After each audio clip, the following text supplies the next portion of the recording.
السلام علیکم ورحمۃ اللہ وبرکاتہ۔ ان الحمد للہ نحمده ونستعینه ونستغفره ونؤمن به ونتوکل علیہ ونعوذ باللہ من شرور انفسنا ومن سیئات اعمالنا من يهده الله فلا مضل له ومن يضلله فلا هادي له ونشهد أن لا إله إلا الله وحده لا شريك له ونشهد أن سيدنا وسندنا وحبيبنا وشفيعنا وكريمنا وإمامنا وطبيبنا ومرشدنا ومولانا محمد صلى الله تبارك وتعالى عليه وعلى آله وأصحابه وأزواجه وذرياته وأهل بيته وبارك وسلم تسليما كثيرا كثيرا. أما بعد فأعوذ بالله من الشيطان الرجيم. بسم الله الرحمن الرحيم. يا أيها الذين آمنوا كتب عليكم الصيام كما كتب على الذين من قبلكم لعلكم تتقون. صدق الله العظيم. اللهم صل على سيدنا محمد وعلى آل سيدنا محمد وبارك وسلم. سبحان ربك رب العزة عما يصفون وسلام على المرسلين والحمد لله رب العالمين.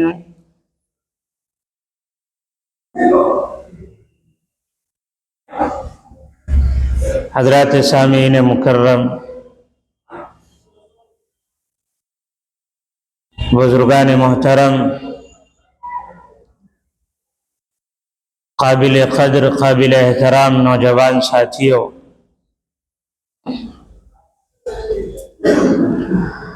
آپ حضرات کے سامنے ابھی قرآن مجید کی جو آیت کریمہ تلاوت کی گئی ہے، اسی آیت کی روشنی میں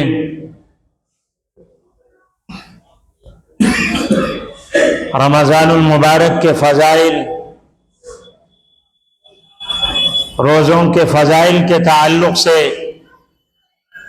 کچھ باتیں آپ حضرات کی خدمت میں پیش کرنے جا رہا ہوں، اور مناسب بھی یہی ہے کہ ایک بہت بڑا مہمان اور بہت ہی محترم الشان بابرکت مقدس مہینہ جو بہت ہی عنقریب 2-4 دنوں کے بعد میرے اور آپ کے سامنے سایہ فگن ہونے والا ہے، آنے والا ہے،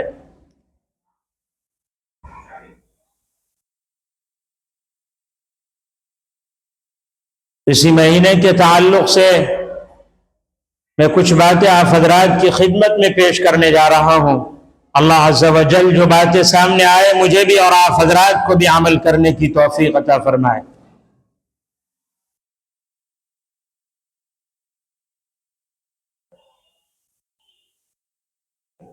رمضان المبارک کا آنے والا مہینہ بڑا بابرکت اور مقدس مہینہ ہے۔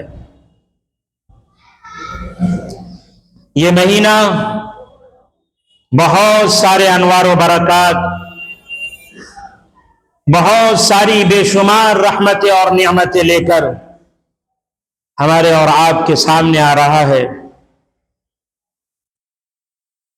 اور ہم سب بھی بہت خوش نصیب ہیں، سعادت مند ہے، نیک بخت ہے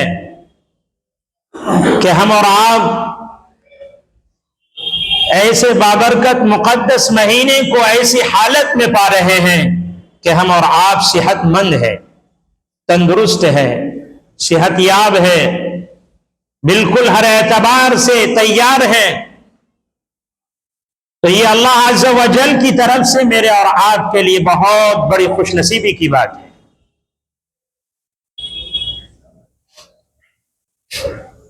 تو امید بھی یہی ہے اور یقین بھی ہے کہ جو اس مہینے کا حق ہے ہم اور آپ اس مہینے کا حق بھی انشاءاللہ پورا کریں گے.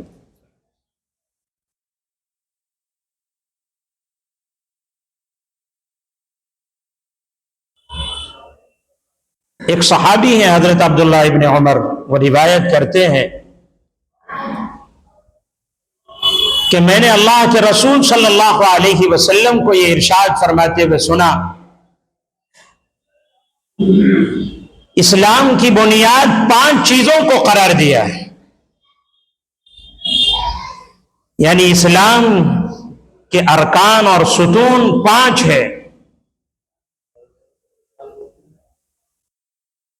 سب سے پہلی چیز،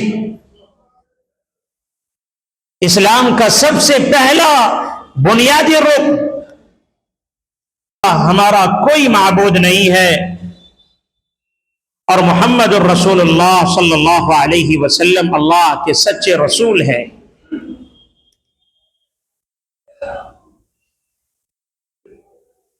اسلام کا دوسرا بنیادی رکن نماز قائم کرنا، نمازوں کی پابندی کرنا. تیسرا رکن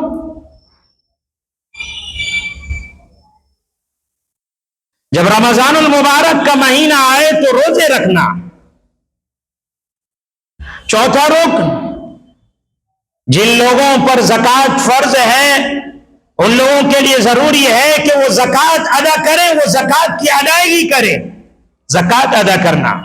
اور جن کو اللہ نے مال و دولت سے نواز رکھا ہے، صاحب استطاعت ہیں، اس لائق ہے کہ وہ بیت اللہ شریف کا سفر کر سکتے ہیں، آنے جانے کا خرچہ برداشت کر سکتے ہیں، تو ایسے لوگوں پر زندگی میں ایک مرتبہ حج کو فرض قرار دیا ہے.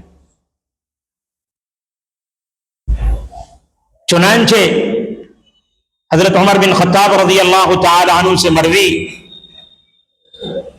حدیث جبرائیل میں اسلام کے متعلق سوال کے جواب میں آپ نے کیا ارشاد فرمایا کہ اسلام کی بنیاد 5 چیزوں پر ہے. اسلام کے وہ 5 پوائنٹ، 5 بنیادی رکن، پہلو، ستون، کھمبے کون کون سے ہیں وہ آپ کے سامنے آ گئے. لیکن فرمایا اسلام کے جو یہ 5 بنیادی ارکان، رکن ہے، ستون ہے، پہلو ہے، کھمبے ہیں، ان میں 2 رکن جس کی اسلام کے اندر عبادات میں بڑی اہمیت ہے، وہ ہے ایک نماز کا قائم کرنا اور رمضان المبارک کا جب مہینہ آئے تو روزے رکھنا. یہ اسلام کے اہم ترین عبادات میں سے. اور ان دونوں عبادتوں کو اہم کیوں قرار دیا، اس کی اہمیت کیوں بڑھ گئی؟ اس لیے کہ ان 2 چیزوں کے ذریعے بندہ، خاص طور پر روزے کے ذریعے بندہ اللہ سے اپنی محبت کا، عشق کا، تعلق کا اظہار کرتا ہے. اس لیے اس کی اہمیت بڑھ گئی عبادات میں. اور اس کی سب سے بڑی وجہ جو بتائی گئی ہے وہ یہ ہے، روزہ رکھنے کے بعد حقیقی معنوں میں اللہ سے عشق کا اور محبت کا اظہار ہوتا ہے. وہ کیسے؟ اس کو سمجھیے. کھانے پینے کے سارے اسباب میرے اور آپ کی نگاہوں کے سامنے موجود ہے. ایک سے ایک قسم کے پھل فروٹ، میوے، دنیا کی تمام وہ چیزیں جس کو ہم اور آپ کھانے پینے میں استعمال کرتے وہ ہے ہماری نگاہوں کے سامنے. لیکن کیا مجال کہ ایک دانہ بھی ہمارے اور آپ کے حلق میں چلا جائے روزہ رکھتے ہوئے؟ جاتا ہے؟ نہیں جاتا. پیاس کی شدت پڑی ہوئی ہے جاکنی کے عالم میں اور بہت تیز پیاس لگی ہوئی ہے. اب تو ماشاءاللہ اللہ کا ہم جیسے گنہگار بندوں پر اتنا بڑا عظیم احسان اور کرم ہوا کہ اب تو یہ مہمان اور یہ مہینہ ایسے موسم میں اور ایسے سیزن میں مل رہا ہے کہ الحمدللہ آیا بھی ہے اور چلا بھی جائے گا، کیسے جائے گا پتہ بھی نہیں چلے گا۔ ورنہ تو آپ میں سے ہمارے ایسے بزرگ ہیں، ہمارے ایسے بھائی ہیں کہ جنہوں نے دیکھا ہوگا آج سے 10 سال 12 سال 15 سال پہلے، ہم اس وقت چھوٹے تھے، روزہ رکھنا مشکل ہو جاتا تھا، دھوپ کی اتنی تپش ہوا کرتی تھی، گرمی کی ایسی حرارت ہوا کرتی تھی، ہٹے کٹے صحت مند تندرست لوگوں کے لیے بھی روزہ رکھنا مشکل ہو جاتا تھا۔ بہرکیف یا اللہ کا اس رب ذوالجلال کا میرے اور آپ کے اوپر بے شمار احسانات ہے، اس کا کرم ہے، اس کا فضل ہے، جن الفاظ میں بھی ہم اس کا شکر ادا کریں وہ ادا نہیں ہو سکتا ہے۔ کھانے پینے کی ساری چیزیں سامنے ہیں، ایک دانہ حلق میں نہیں جاتا، پینے کے لیے پانی موجود ہے، مگر کیا مجال کہ ایک بوند پانی بھی ہمارے حلق کو تر کر دے، بھگا دے، نہیں جا سکتا ہے۔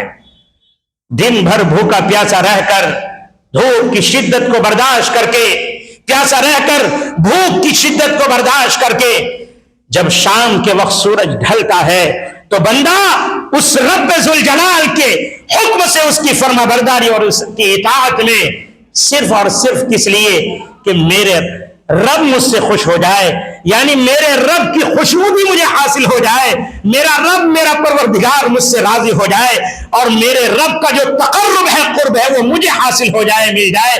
بندہ اللہ کی اس اطاعت و فرما برداری میں شام ہوتے ہی، سورج ڈھلتے ہی روزہ افطار کرتا ہے۔ اللہ اکبر کبیرہ۔ اور کیا چاہیے میرے بھائی؟ یہ سب بندہ کیوں کرتا ہے؟ اللہ کے حکم سے کرتا ہے۔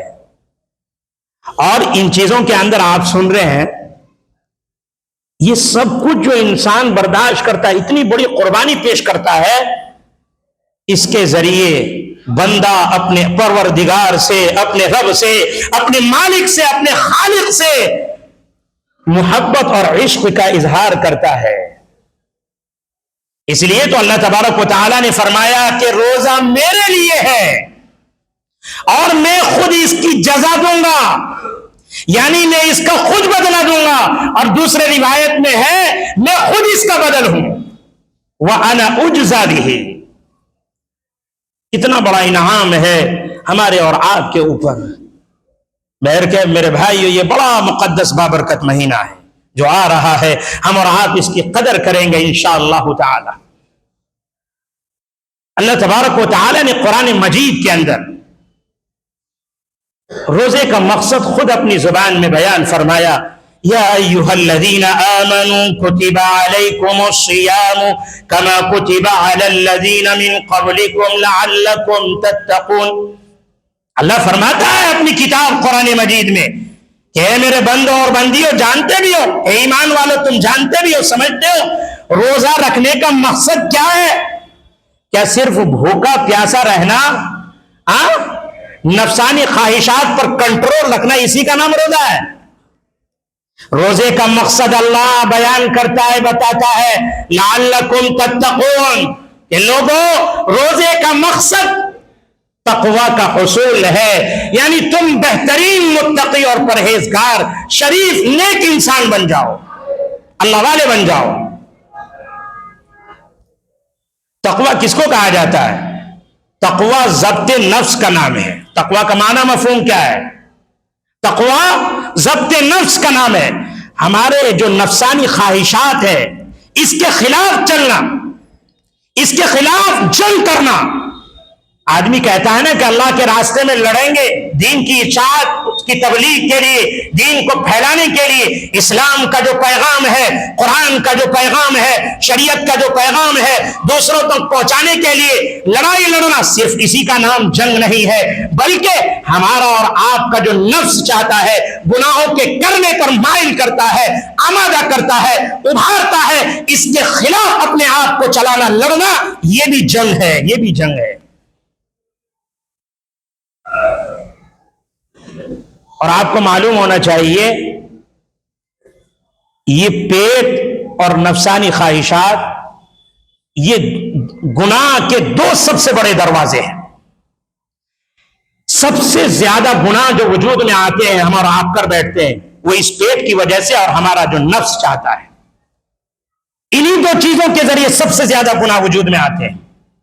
لیکن اللہ اکبر کبیرہ، جب ایک انسان دن بھر بھوکا پیاسا رہتا ہے، اللہ کی محبت میں، اپنے پیارے آقا کی محبت میں، اللہ کے ایک حکم کو پورا کرتے ہوئے، رسول اللہ صلی اللہ علیہ وسلم کی اطاعت میں، اللہ کی اطاعت میں، میرے بھائیوں ایک بات بتا دوں آپ کو، حرام تو حرام، حلال جائز کام کرنا بھی اسلام اس مہینے میں اس کی اجازت نہیں دیتا. روزے کی حالت میں. کس حالت میں؟ روزے کی حالت میں. اور جب بندہ پورا مہینہ برداشت کرے گا تو بتائیے کیا اس کے اندر ضبط کی صلاحیت پیدا نہیں ہوگی؟ برداشت کرنے کی طاقت پیدا نہیں ہوگی؟ اور جب انسان کے اندر ضبط کی یعنی برداشت کرنے کی صلاحیت پیدا ہو گئی تو یاد رکھیے وہ اس کے لیے علامت ہے اور اس کے لیے نشانی ہے کہ وہ گناہوں سے بچ رہا ہے، اور اسی کا نام تقویٰ ہے. اسی کا نام تو تقویٰ ہے میرے بھائی. اور اس سے آگے بڑھیے، اللہ تبارک و تعالی نے ہمارے اور آپ کے اوپر جو رمضان المبارک کے روزوں کو فرض کیا، یہ کوئی نئی چیز ہے کیا کہ ہم لوگوں پر جبرن لاگو کر دیا گیا؟ یہ کوئی نیا قانون ہے؟ اسلام کا، قرآن کا، اللہ کا کوئی نیا حکم ہے؟ نہیں. اللہ تعالیٰ نے اپنے بندوں کو مخاطب کرتے ہوئے فرمایا، توجہ کرتے ہوئے فرمایا، کما کتب علی الذین من قبلکم لعلکم تتقون. لوگوں تم جو یہ سمجھ رہے ہو کہ تمہارے اوپر روزہ فرض کیا گیا، یہ کوئی نئی چیز نہیں ہے کہ تمہارے اوپر نئی چیز کوئی لاگو کر دیا گیا. تم سے پہلی جتنی بھی امتیں آئی، جتنے بھی لوگ آئے، ان پر بھی یہ روزہ فرض کیا گیا تھا. اس کو کوئی نئی چیز نہ سمجھو. یہ عبادت کا ایک تسلسل ہے میرے بھائی. اور روزہ ایک ایسا عبادت ہے، ایک ایسی عبادت ہے الحمدللہ کہ جب بندہ روزہ رکھتا ہے تو اللہ اس روزے کی برکت سے اپنا قرب اس بندے کو حاصل کرتا ہے، عطا کرتا ہے. یعنی بندہ روزہ رکھ کر اللہ سے قریب ہو جاتا ہے. اور کیا دولت چاہیے؟ جس کو اللہ کی رضا مل گئی اور اللہ کا قرب حاصل ہو گیا. میری اور آپ کی زندگی کا مقصد زندگی اللہ کا قرب، اللہ کی رضا اور خوشنودی ہے. اللہ جس بندے سے راضی ہو گیا اسے دنیا کے کسی اور آدمی کو راضی اور خوش کرنے کی قطعاً ضرورت نہیں ہے، وہ چاہے کتنا ہی بڑا آدمی کیوں نہ ہو جائے. اللہ جس سے راضی ہو جائے، ایک پھٹا پرانا رہنے والا، ایک ایسا انسان جو پراگندہ ہے، بالکل پھٹے پرانے کپڑوں میں اپنی زندگی گزار رہا ہے، پراگندہ بھال ہے، میلا کچیلا بدن ہے، لیکن اللہ اس بندے سے خوش ہے، راضی ہے. تو اس بندے کی اہمیت اللہ کی نگاہوں میں جتنی زیادہ ہے، اس کی وقعت ہے، اس سے زیادہ کسی اور بندے کی وقعت نہیں ہے. شرط یہ کہ اللہ میرے اور آپ کے عمل سے راضی اور خوش ہو جائے. تو ہم اور آپ جو بھی عمل کرے اللہ کو راضی اور خوش کرنے کے لیے کرے. تو بہرکیف بندہ روزے کے ذریعے اللہ سے قریب ہوتا ہے. اور ساتھ ساتھ یہ بھی اللہ نے فرمایا اپنے بندوں کو متوجہ کرتے ہوئے کہ یہ تم جو دن بھر روزہ رکھتے ہو، بھوکے پیاسے رہتے ہو، اللہ نے تو تمہیں حکم دے دیا، آرڈر دے دیا، کما کتب علیکم الصیام کما کتب علی الذین من قبلکم لعلکم تتقون. یہ روزہ جو تم پر فرض کیا گیا کوئی نئی چیز نہیں، تم سے پہلے لوگوں پر بھی فرض کیا گیا تھا. تو اللہ نے تمہارے اوپر یہ جو حکم فرض کیا ہے، کیا اللہ کو اس کے ذریعے تمہارا کوئی فائدہ پہنچ رہا ہے؟ کیا اس مالک کو تمہارے ذات سے کوئی فائدہ پہنچ رہا، کوئی نفع پہنچ رہا؟ کوئی فائدہ اور نفع نہیں مل رہا. فائدہ تمہیں مل رہا ہے. یعنی اللہ اس عبادت کے ذریعے اپنے مومن بندوں اور بندیوں کے اندر اچھے صفات پیدا کرنا چاہتے. کیا؟ اچھی صفات اور عادات پیدا کرنا چاہتے ہیں. وقت بہت کم ہے. وہ خطبہ جو صحاح ستہ یعنی حدیث کی جو بڑی کتابیں ہیں، ان تمام بڑی کتابوں میں اس خطبے کو نقل کیا گیا، اور اللہ کے پیارے نبی صلی اللہ علیہ وسلم رمضان المبارک کے شروع ہونے سے پہلے شعبان المعظم کے آخری ایام میں دنوں میں وہ خطبہ دے کر صحابہ کرام کو ہدایت دیا کرتے تھے. حضرت سلمان فارسی رضی اللہ تعالی عنہ روایت کرتے ہیں اللہ کے پیارے نبی صلی اللہ علیہ وسلم نے فرمایا کہ لوگوں سنو، تمہارے اوپر ایک مہینہ آ رہا ہے، رمضان کا مہینہ آ رہا ہے. وہ ایسا بابرکت مقدس مہینہ ہے کہ جس مہینے کے اندر ایک رات آتی ہے، جس ایک رات کی عبادت 1000 مہینوں کی عبادت سے افضل اور بہتر ہے. اللہ نے تمہارے اوپر اس مہینے کے روزوں کو فرض قرار دیا ہے، اور جو اس مہینے کے اندر راتوں میں جاگ کر بارگاہ خداوندی میں راتوں میں کھڑا ہو کر تراویح کی نماز پڑھے گا ثواب کی نیت سے، اللہ تعالی نے رمضان کے مہینے میں راتوں میں جاگ کر کھڑا ہو کر عبادت کرنے کو یعنی تراویح کی نماز پڑھنے کو ثواب کی چیز یعنی سنت قرار دیا، اور فرمایا کہ جو اس مہینے میں اللہ کا قرب حاصل کرنے کے لیے، اللہ کی رضا اور خوشنودی حاصل کرنے کے لیے کوئی غیر فرض ادا کرے گا یعنی نفل نماز پڑھے گا، اللہ تبارک و تعالی اسے 11 مہینوں کے فرض کے برابر اسے ثواب عطا فرمائیں گے. اور جو اس مہینے میں ایک فرض ادا کرے گا، اللہ تبارک و تعالی 11 مہینوں میں 70 فرض کے برابر اسے ثواب عطا فرمائیں گے. یعنی ایک نیکی پر 70 گنا. نیکی کا سیزن آ گیا میرے بھائی. آپ سب کاروبار لوگ ہیں، کرنے والے لوگ ہیں، تاجر ہیں، بزنس مین ہیں. ہر ایک کے کاروبار میں، تجارت میں، بزنس میں سیزن آتا ہے نا. آم کا سیزن آ گیا، اب جو ہے انگور کا سیزن آ رہا ہے، پھر سیب کا سیزن آتا ہے، اور نہ جانے کیا کیا پھل فروٹ کے سیزن آتے ہیں. تو ایک سیزن نیکیاں کمانے کا بھی آتا ہے، نیکیاں بڑھانے کا بھی آتا ہے، نیکیوں میں اضافہ کرنے کا بھی آتا ہے. وہ سیزن رمضان المبارک کا مہینہ.